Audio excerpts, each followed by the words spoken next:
Grafenwoehr, and specifically the training area, is the largest OCONUS training area within the United States Army. And the fact that Grafenwoehr also serves as a platform for multinational training is important, obviously with ongoing operations in Afghanistan. 86% of our coalition partners in Afghanistan train right here at Grafenwoehr, so that's a significant piece of information. Then in addition to that, 2 of our 4 maneuver brigades in Europe, United States Army Europe, are stationed right here, and both of those brigades have been engaged in combat operations both in Iraq and during operations Enduring Freedom. Well, when they designated Grafenwoehr to be an enduring base surrounding a training area, right away that gave us the platform for one, deployment, redeployment, and then all the R4 Gen or force generation preparation activities that take place in order to get units ready to go to combat and then to bring units home, and then, oh, by the way, in between, to be able to train them. So our life, health, safety, and quality of life infrastructure and support here were key in order to support those major R4 Gen support functions. One of the things that I always find interesting is a lot of people think that we're done dealing with construction here, and actually we're not.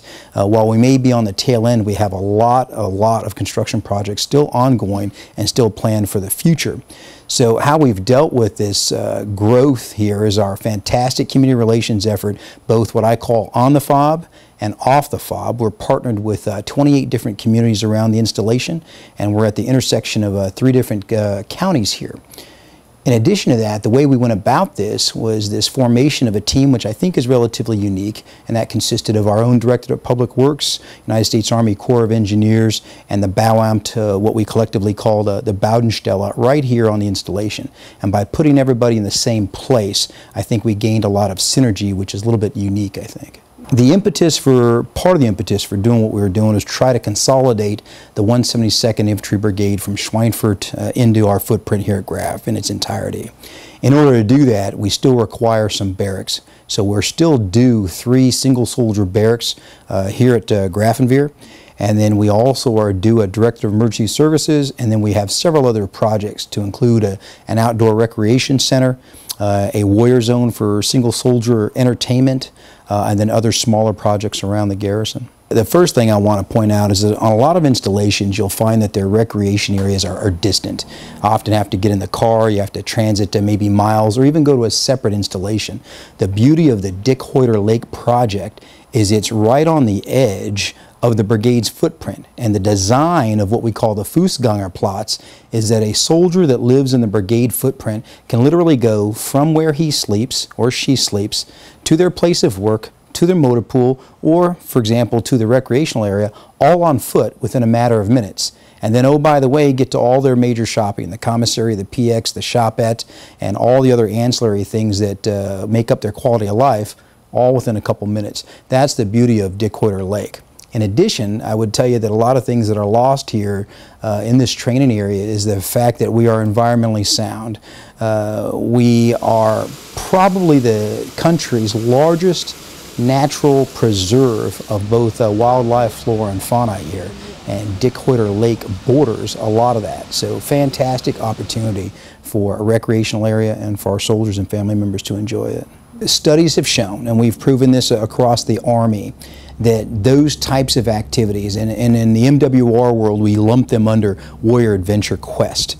So anything from a paintball trip to a mountain biking trip to a rock climbing wall, things that engage soldiers into activities as teams. So they deployed as teams, trained as teams, and they're still functioning in teams when they come home, are awesome stress relievers as units, because it allows those guys that were together during the deployment to talk about things as they're going through those types of activities. Well, 2 things. The first one is going back to the environmental piece.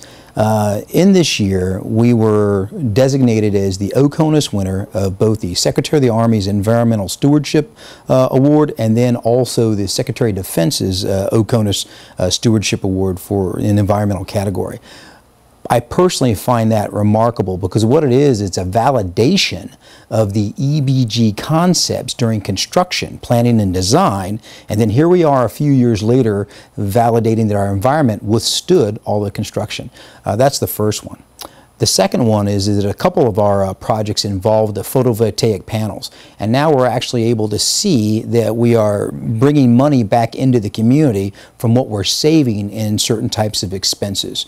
And specifically building 244 and then our brand new fitness facility, what we are saving in hot water cost alone through the photovoltaic panels is amazing.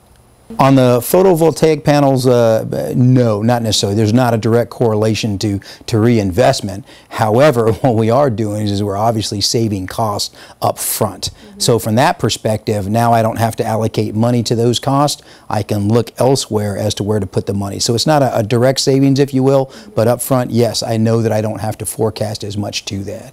In Netzenberg, we have a new chapel that is forecasted. The chapels that we have now are old, they're small, tough to handle the population that we have now. So the one in Netzenberg is a fantastic facility in terms of what it's designed to be. So hopefully that comes to fruition. In addition, our Director of Emergency Services, one of the things that's lost on folks here is they talk about EBG and Grafenwoehr.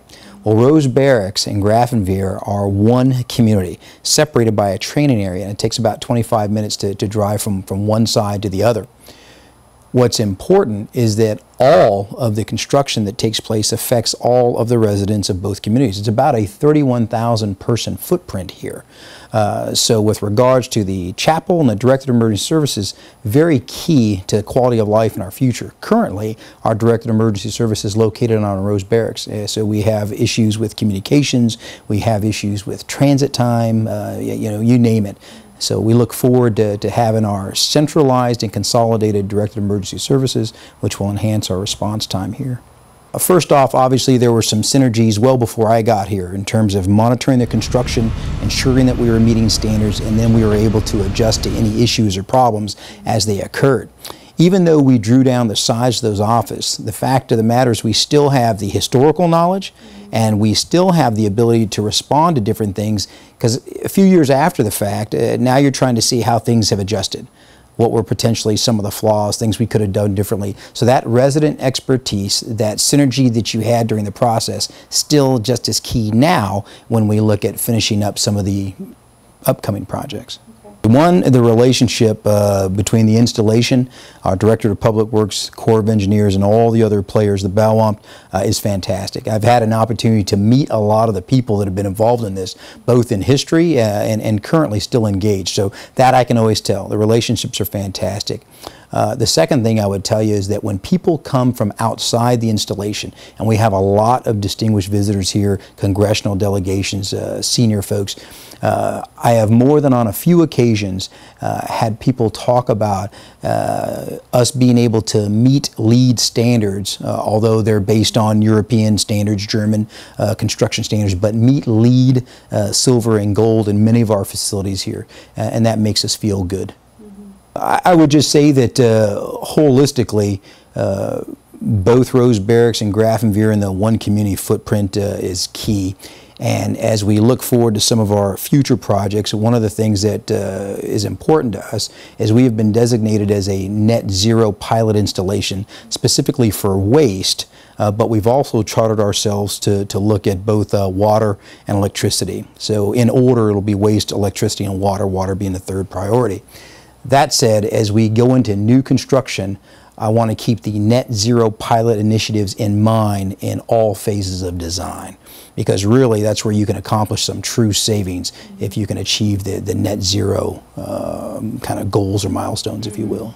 For waste, our goal is 2020, and we think we are well on our way, simply by the way we conduct business now. A combination of recycling and the fact that we have our own separation plant here on the installation, which is unique when you compare that to other garrisons in the States.